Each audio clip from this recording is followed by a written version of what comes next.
the Form 15 CA needs to be filed by the company, and therefore there will always be a person who will sign on behalf of the company. This part basically is the verification by such a person who's signing the form that whatever has been stated here is correct to the best of his knowledge. So basically you have to select here whatever is the attribute for the person who's signing it. Then the name has to come in here in block letters.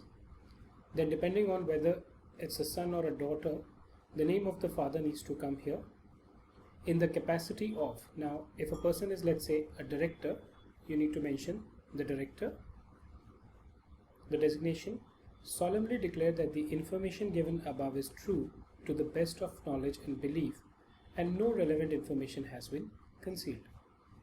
Now, end of the day, the liability is on the company that they have to do a proper withholding, and therefore the final Form 15 CA has to be verified by a company professional. Right? The date, the place where such a signature has been done, the name of the person who's responsible for paying to the non-resident, and the designation. Again, all these things needs to come. Some of them may get auto-filled depending on how you have placed your Form 15 CB, but otherwise you have to fill in the respective details. So what is the step-by-step procedure to fill Part C of Form 15 CA? The CA has to collect the documents from the client, and the CA would generate an XML file of Form 15 CB. The CA, or the Chartered Accountant, will file the XML file of Form 15 CB with his digital signature on the online portal. Right? Once this filing is done, then the details of such filing have to be filled in Form 15 CA. You have to upload the XML file of Form 15 CB into Form 15 CA. Whatever fields are unlocked, you need to fill in those details depending on what is applicable in this particular case. Right? You will open Part C of Form 15 CA, import the XML file of Form 15 CB in the 15 CA utility. Doing that, by filling the relevant details, you will generate the XML of Form 15 CA, and which will be filed with the DSC of the authorized person. So simple. Finish Form 15 CB, open 15 CA and enter the unlocked details. Right?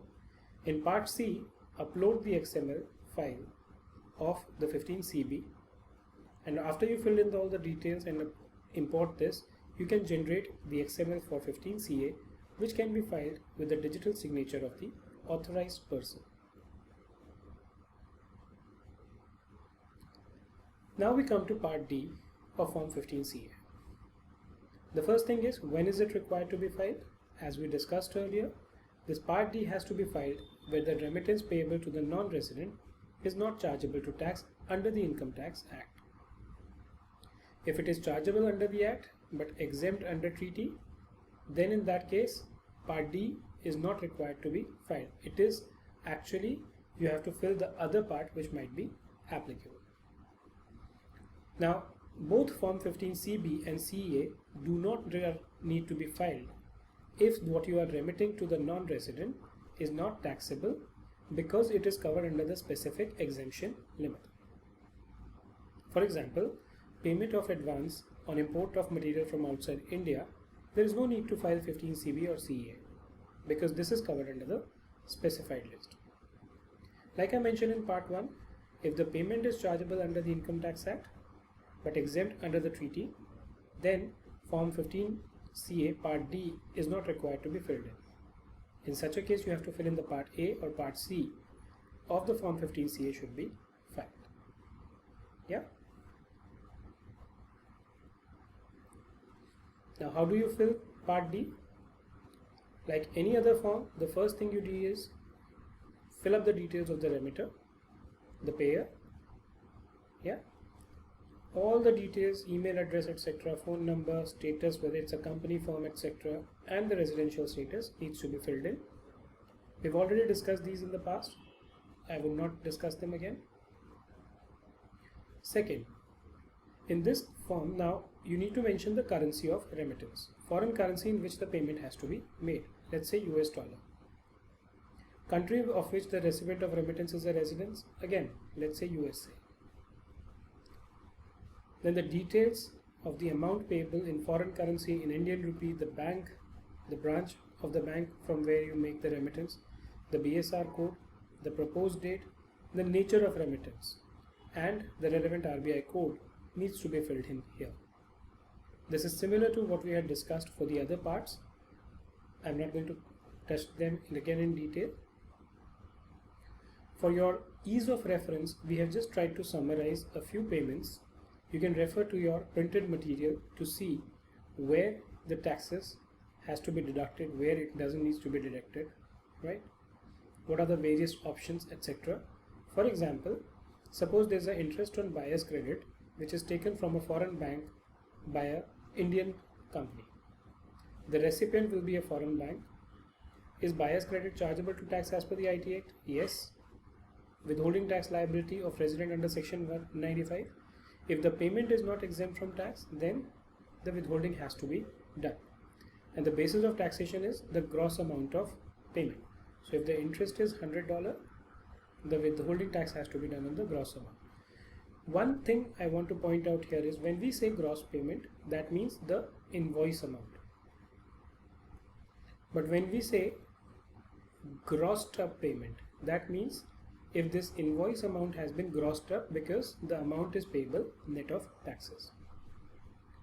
Interest on external commercial borrowing, these are chargeable as per the Act, right? Suppose there is no withholding tax under section 195 because the tax has to be withheld under section 194 LC. Again, for all these three payments, the withholding tax has to be as per other sections.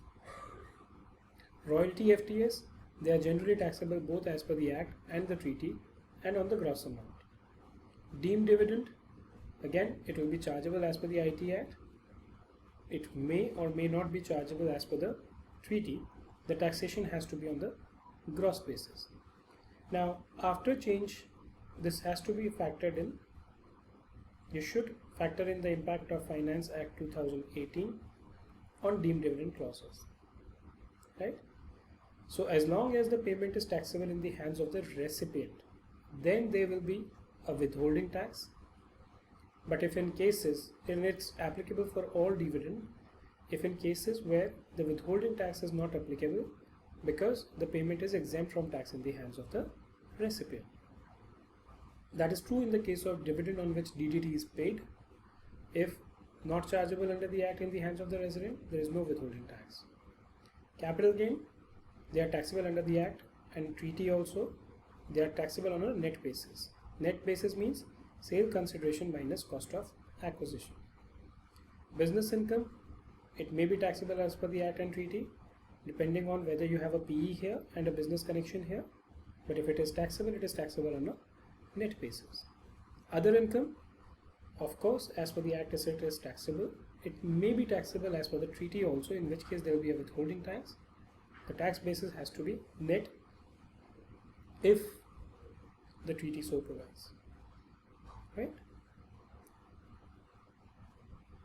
These are the withholding tax rate for various payment. You can refer to the printed material for this. We've just tried and summarized all these things for you. Now let's look at what are the due date for payment of TDS deducted from payments to non-resident. If you are deducting tax during the period April to February, then you have to deposit it by 7th of the succeeding month, which means suppose you deduct tax on 30th April, you have to deposit it by 7th May. And this is true for all deductions in all the months starting with April and ending with February. But in case there is a payment on which tax has been deducted in March, it can be deposited by 30th April. What is the due date for filing of TDS return in Form 27Q? For April to June quarter, it's 31st July. For second quarter, July to September, it's 31st October. For October to December, it's 31st January. And for January to March, it is 31st May. So generally, it is 1 month from the end of the quarter for the first 3 quarters, but 2 months for the financial year ending quarter, which is quarter ending March 31 every year. So what are the consequences of default of TDS? The first one is your amount can be disallowed. The expenditure can be disallowed under section 40AI. Second is, depending on whether there is a default in deduction and deposit, or whether there is a deduction but there is a default and deposit, there may be interest which is payable at the rate of 1% or 1.5% per month under section 2011A. There could be a penalty equivalent to the amount of TDS default under section 221, and even prosecution can be there in specified cases under section 276B.